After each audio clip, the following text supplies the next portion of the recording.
Hello, lovely people. How are we? Hope you had a good week. Konsa here, Inspire YG. So if it's your first time popping in here, thank you. Appreciate you. This is Inspire YG. So YG is an acronym for Young Generation, and it is an initiative that has come from far. Well, we are getting older. We're getting there. This space was created with the hope to share information, share opportunities, just enhancing the world and humanity at large. Really, I am one of those people. They are, crazy ones, thinking they can change the world. But don't we all have the power to, individually first, and then outwardly trying to do the good for humanity? So anyway, my name is Konsa. If you're here for the first time, I am originally from Kenya, East Africa, and I moved to Australia a couple of years ago as an international student, and I had been an international student for quite some time. I'm no longer a student. However, I champion everything international student because I really would say that period of my life really changed my life, I have to say. So many opportunity, networking, obviously learned a lot, different culture, different way of being and way of life. And we all know that traveling changes you. You cannot travel, especially across the ocean, across the seas, and not change. And it's changed for the better. So thank you so much for everybody who's always supported me through all the years, and so welcome back. So today I thought I'd share an interesting topic, and I know it's interesting, and I know it's literally, I'm like 1 day old because I'm talking about International Women's Day. So happy International Women's Day for all the ladies out there watching this video. I really appreciate you from wherever you're from. Just feel appreciated. Yesterday was just 1 day highlighting, highlighting that we are here and we have a lot to offer the world, even though sometimes I don't feel like it. But it starts with self, believing that you have a lot to offer, or you have something to offer from an individual standpoint. And then looking at the world outside you, right, which is really the vast, the bigger part or the bigger picture. So I will come shortly because I have some interesting information to share, and I have some sentiments and some of the things that I want to share about how I feel about International Women's Day 2023 theme, which is #EmbraceEquity. I'll see you shortly.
So welcome back to Inspire YG.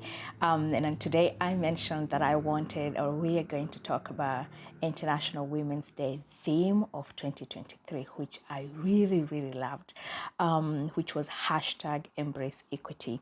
Now, I know I've mentioned this before, maybe in a nutshell. What I do for a living, I'm a diversity and inclusion officer. And so my day-to-day life is basically I don't know what I can say. I live to enhance equity. I live to enhance inclusion and this and sense of belonging, not just diversity, as we all know it today. You don't really have fully. You can really say that you are fully diverse, whether it's is a nation or within a global platform or whatever it is, without really talking about the idea of inclusion and people having a sense of belonging. So I really felt this theme to the core. Also having a background in social work and really loving social justice and what that stands for. It's literally my value system is enmeshed with what the theme of this year's International Women's Day hashtag Embrace Equity means. And so I went to their website because I wanted to see where they had come from. Obviously, I understand, and I'm going to go into details of what I want to share today. However, I wanted to know from their standpoint what their website really, what are some of those things they're highlighting from their website. And so one of the things that I picked up is why equal opportunities aren't enough. Sorry, because when you hear about equity, you just think about, there is obviously the confusion between equity and equality. You know, equality, the idea of having opportunities or equal opportunities. And so from the International Women's Day, well, is it their website? Yes, their website. What I can see is they're trying to say that equal opportunities aren't always enough because people don't always start from the same place or from the same position. Some people are always can be a couple of steps ahead of others. And so because of that, equal opportunities are not always enough. There's a lovely picture that I love to see where it shows two or three kids standing on a stack of boxes, and they're trying to see a spot on the other side of the fence. The stack of boxes are the same. They're like five, but one child is taller than the other one. So even though they have the same stack of boxes, I think I'll find that picture and I'll put it here. I'll link it here. Even though they have the same stack of boxes, both children do not have the same opportunity to see the game because one is shorter. So that's pretty much is a difference between equality and equity. They have equal opportunities to climb the boxes, but they don't have access to that game at the same time. So I really loved how their website is and the embrace, that I really loved that gesture. And so this year's theme has really made me happy, has made me dream of an inclusive world and just a world where we can all embrace each other. And there's also something else that I saw that I wanted to bring out to your attention. So being included, equity, for some people, it feels it's that feeling of being included and that sense of belonging. I know there is one doctor who initially, when I really was studying the diversity and inclusion space, the DNI space, as we call it, and there is a doctor from the United States who said that the idea of inclusion, she was trying to explain the difference between diversity and inclusion, and she was saying that diversity is like being invited to a party where there are diverse people, diverse sort of music. But then inclusion is when you're invited to dance, when you're invited to the dance floor and you can dance with everybody else. So you feel that sense of belonging, that sense of being there, and sense of, harmony and togetherness and connectivity, right? So so this says, when we embrace equity, we embrace diversity and we embrace inclusion. It's almost like one can do without the other. And we embrace equity to forge harmony and unity and to help drive success for all. So equality is actually the goal, and equity is a means to get there. So through the process of equity, we can reach equality. So there's definitely a difference there, and I can see why like people get confused between the two. Now, the other interesting thing that I wanted to bring to your attention is something else that I saw yesterday. So I was thinking that I should probably share a message to my colleagues at work and just wish them International Women's Day. Happy International Women's Day. And I went online, and the first thing I see is an article that I'm going to share with you. And this article's heading, like the title at the top, stated, Happy International Women's Day. Unfortunately, you still earn 1 million less than men. And I just thought, wow. It's like given a reason to get pumped up and get excited. And then like someone comes with a needle and just, like blows you off like a balloon. That's how it felt like. However, I really have to say that I loved the people who came up with this article. It's obviously a columnist who is also a policy director at Australian Institute Centre for Future Work.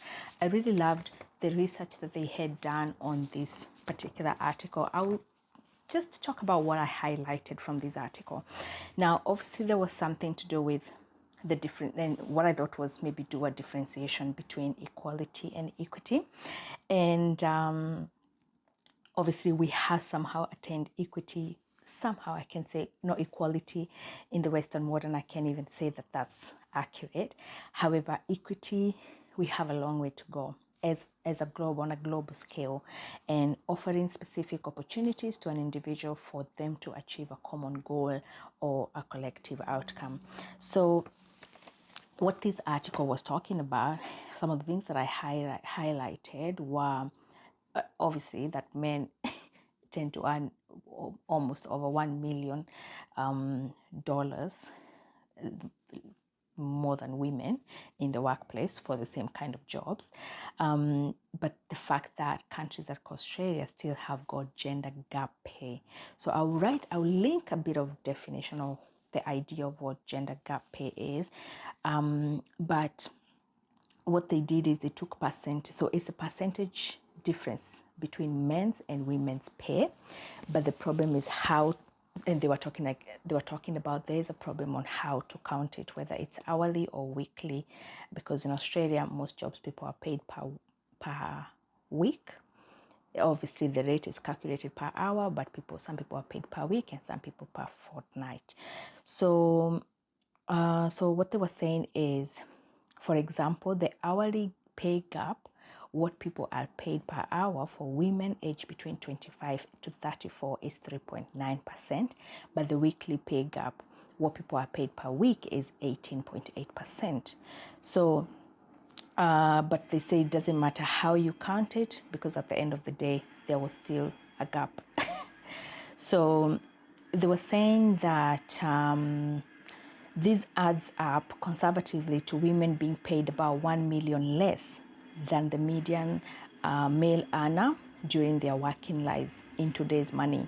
So, and obviously explained why they came up with the 1 million figure, or at least an estimate of it. And this was assuming that women worked their entire life, working life, without taking time off, which is mostly not always even accurate, because women will take maternity leaves and things like that. So they said that, but the gender pay gaps are not just about income. The tyranny of the pay gap carries on into retirement, because it affects how much of the money you take home after retirement. And in Australia, that is called superannuation. So obviously, if you're making less, the amount of money you're making will determine the amount of superannuation you're going to take home after you retire. So they were saying, not only do you make less as a woman when you're working, you also take home less when you retire. You never win. And the other thing I got was, one problem is that work traditionally done by women is valued less than work traditionally done by men. For example, they could explain that women would do more care roles like nursing or social work or welfare work, while men would tend to do like civil engineering, mechanical engineering, electrical, plumbing, which are some of the high-paying jobs. So, but they were saying this was a problem of gender segregation, which occurs in occupation and industries where a vast majority of workers are either men and women. For example, comparison between trade work and care work. So I found that quite interesting. They also said that they found 80 occupation with an average income of $100,000, and where men made up more than 80% of all the workers. So, and then the other interesting thing was they found that there's no occupation where women made 80% in terms of the population of workers, and also had an average of above $100,000. So, but it's not as simple as getting women to shift into male-dominated occupation. There's not just a segregation of women across occupation, but within them as well. So women earn less because they get fewer hours and because they are less likely to be promoted to higher paying roles. That's also one of the other reasons they gave. The other interesting thing I found is like men still have a higher average salary in 87% of the occupations, where women make up more than 60% of the workforce. Now, this is what I found interesting, that even in occupations like, let's say, healthcare or health industry, where women were presumably more than men in terms of the population, the men in those occupations, even if they were 40%, they still earned more than women. Make that make sense? I don't even get it. So the stark example are the extreme. So a plumber is the most male dominated occupation, where a midwife is the most female dominated one. Men have a higher average salary in both. So even in the occupations where women are more than men still earn more. And occupations where men are more, they still earn more. It's really a man's world, isn't it? And I guess it makes a lot of sense why we really have, it shows that we have a long way to go in terms of talking about equity and getting to that outcome. The other interesting thing I found was they talked about a major issue is women leaving work to raise children, and this is more likely to be done by women than men. Even though countries like Australia or New Zealand has also given men paternity leave, women tend to take, according to the research, women tend to take more leave to raise children. And obviously there's a lot of things that go into that. There's breastfeeding, there's that maternal connection. There's a lot of things that go into that, where a woman becomes a primary caregiver for a newborn. Women are more likely to do unpaid work in the household than men, even if they both work. So this creates a perception that affects the ability of women to get promoted. So there is already a perception in the society, because you're doing unpaid work, you're staying at home with the kids, chances are you cannot be promoted. That's another perception that sort of brings us to these statistics. And women are much less likely to be employed as a manager. Even in healthcare and education, where women account for the large majority of workers, and they are underrepresented among, they are still underrepresented among managers in the industry where they make up the majority. So I found that quite fascinating, because